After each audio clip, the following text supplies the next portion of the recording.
And then he came out and he sent child porn, basically adults raping little children, to another sex offender. And he was sent back to prison, right? The petitioner pled guilty to Was he sent back to prison? Well, that case was in the federal system, so. Was he sent back to prison? Yes, this time to federal prison. Thank you. And then he decided to transition, and he became a female and started going by July Justine Shelby. Is that right? Yes. And Ms. Shelby said, I don't want to go to a male prison. I want to go to a female prison. Today we're diving into a fiery exchange between Senator John Kennedy and Judge Netburn over a highly controversial case. So, here's the setup. William McLean, now known as July Justine Shelby, is a convicted sex offender with a disturbing past. Shelby requested a transfer to a women's prison after transitioning to a female identity, and Judge Netburn supported this request. Senator Kennedy pulled no punches. He pressed Judge Netburn on whether she fully understood McLean's past crimes. We're talking serious offenses here, assaulting a child and distributing child pornography. The judge acknowledged the accusations but defended her decision, citing legal considerations over personal beliefs. Kennedy wasn't satisfied, questioning how a person with such a violent history could be suitable for a women's facility. He pointed out the obvious concerns, placing a 6-foot-tall sex offender in a female prison. Is this really in everyone's best interest?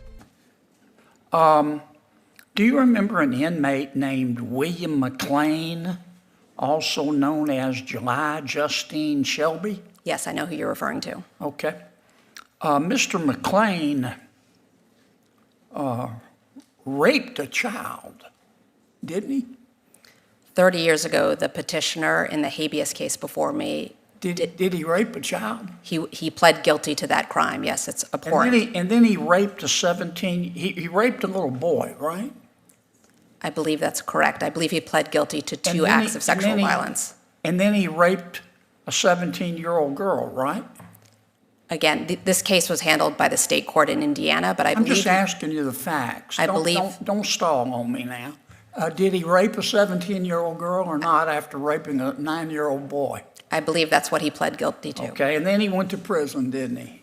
Yes, the petitioner And then he came out and he sent child porn, basically adults raping little children, to another sex offender.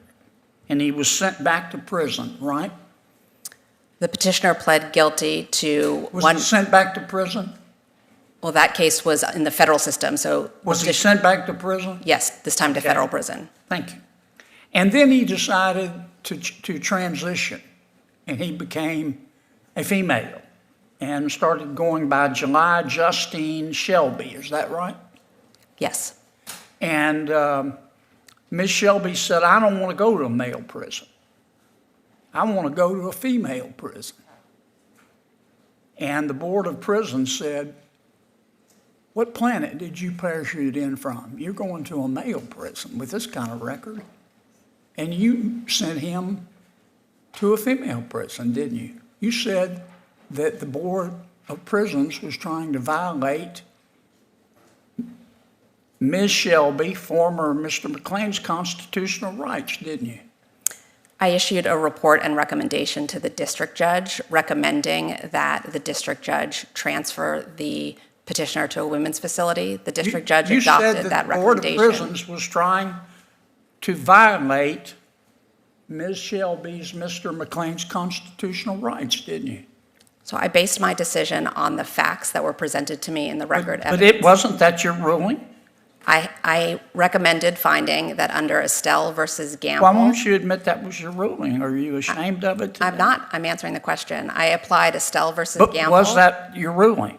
My recommendation was that the petitioner's serious medical needs were being denied by keeping her in a men's facility. A violation of the Eighth Amendment, right? That's correct. Okay. And how big was Ms. Shelby, Mr. McLean? I don't have a specific recollection. Your colleague just suggested that she was more than 6 feet tall. And you told the Board of Prisons, well, she'll be okay. The other women in the female prison will be okay because because it's only hypothetical that Ms. Shelby, Mr. McLean would reoffend again after he's already raped a 9-year-old boy and a 17-year-old girl and has been sending child porn through the mail. You said there's no chance he'll reoffend again. The tension was palpable as he dissected each crime, questioning the judge's judgment. A pivotal point in the debate was Judge Netburn's claim that denying the transfer would violate Shelby's constitutional rights. Kennedy countered, arguing that public safety should take precedence over the offender's rights.